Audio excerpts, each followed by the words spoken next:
যারা খান স্যারকে দেশদ্রোহী বলছে, জিহাদি বলছে, তাদের শিক্ষা দীক্ষা আকাল নাকাল সব কি হাঁটুর নিচে? मुस्लिम का भी किसी का हुआ है आज तक कभी नहीं। वो गुरु है लेकिन वो कभी किसी हिंदू का नहीं हो सकते। বাহ ক্যা দোগলামি হ্যায়। ঘুরিয়ে পেঁচিয়ে কথা বলে লাভ নেই, সোজা পয়েন্টে আসি। খান স্যারের অবদান এবং তার পরিচয় সবারই জানা। এতদিন যাকে আইডেন্টিফাই করতাম একজন শিক্ষক হিসেবে, কিন্তু দালাল মিডিয়া আজকে ফাইজাল খান অ্যান্ড হি ইজ এ মুসলিম বলে চেঁচিয়ে চেঁচিয়ে সবার কান কালা করে দিয়েছে। খান স্যার ভুল করেছিলেন যেখানে শিক্ষা অর্জন করার পর শিক্ষা এবং শিক্ষকের মূল্য বুঝতে না পারা এমন মানুষকে শিক্ষা দেওয়ার সিদ্ধান্ত নিয়েছিলেন।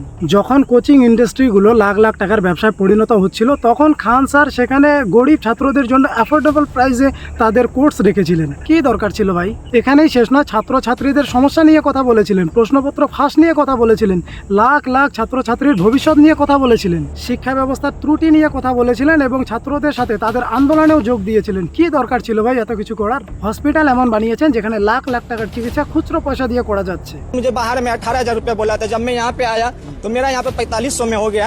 এখন প্রশ্ন হচ্ছে, যখন তিনি সস্তায় গরিব ছাত্রদের শিক্ষা দিয়েছিলেন তখন কি তাদের ধর্ম জিজ্ঞেস করা হয়েছিল? যখন লাখ লাখ ছাত্র তার ক্লাসে পড়ছে তখন কি ধর্ম জিজ্ঞেস করা হয়েছিল? খান স্যারের হাসপাতালে যখন কেউ চিকিৎসার জন্য আসতো তখন কি তার ধর্ম দেখা হয়েছিল? তাহলে আজকে কেন তার পরিচয় একজন শিক্ষক নয়, একজন মুসলিম হিসেবে? কেন তাকে আজকে ধর্মের সার্টিফিকেট দেওয়া হচ্ছে? हम पाकिस्तानी रहते तो यहाँ क्या करते? इतना दिन से क्यों अपने बेटी बहन को पढ़ने के लिए भेज रहा था? তবে এখানে বিষয়টা এমন হতে পারে, খান স্যারের কোচিং এবং তার প্রাইভেট হসপিটালের কারণে অনেক প্রাইভেট ইনস্টিটিউট এবং প্রাইভেট হসপিটালের সমস্যা দেখা দিচ্ছিল। আপনারা বুঝতেই পারছেন, সমাজদারকে লিয়ে ইশারাই কাফি। এদিকে প্রত্যেকটা বিষয় সিস্টেমকে প্রশ্ন করা এবং দালাল মিডিয়াকে তার যোগ্য জবাব দেওয়া খান স্যারের উচিত হয়নি। বলতে গেলে খান স্যার সিস্টেমের অপোজিটে দৌড়চ্ছিলেন, কিন্তু উনি ভুলেই গিয়েছিলেন ওনার নাম ফাইজাল খান। খান স্যারকে কখনো মসজিদে দেখা যায়, কখনো মন্দিরে দেখা যায়, কখনো চার্চে দেখা যায়। আসলে খান স্যার চেয়েছিল সবাইকে নিয়ে একটা সুস্থ সমাজ গড়তে। তিনি আসলে বুঝতেই দেননি মানুষকে তিনি কোন ধর্ম থেকে বিলং করেন, কিন্তু সমাজ আজকে তাকেই ধর্মের সার্টিফিকেট দিচ্ছে। দেখুন, এখানে একটা ছোট্ট বিষয়, কোনো ব্যক্তির বিরুদ্ধে অভিযোগ উঠতেই পারে, এই বিষয়ে তদন্ত হতেই পারে, আইনের কাজ আইন করবে, কিন্তু আদালতে রায়ের আগেই কাউকে দেশদ্রোহী, জিহাদি বা অপরাধী বলাটা কি ন্যায় বিচার? কিছু মানুষ এমনও আছে নিউজ চ্যানেলগুলোকেই আদালত হিসেবে ধরে নিয়েছে, তারা যেটা বলবে সেটাই সত্যি।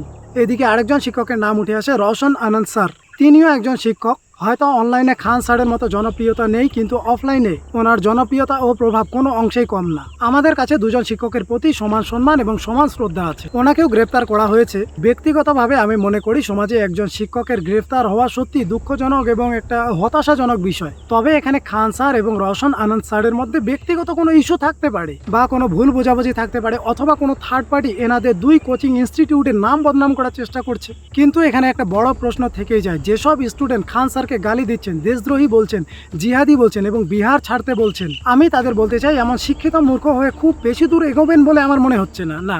সবশেষে একটা কথা বলি, যদি আজকে লড়াইটা টিচার ভার্সেস সিস্টেম হয় অথবা টিচার ভার্সেস রিলিজন ক্রিয়েট করা হয়, তাহলে ভবিষ্যতে ছাত্রদের কোনো আন্দোলনে একজন টিচার সমর্থন করতে 100 বারেরও বেশি চিন্তা করবে। আর এভাবে ধীরে ধীরে এডুকেশন সিস্টেম যতটুকু বাকি আছে সেটাও নষ্ট হয়ে যাবে।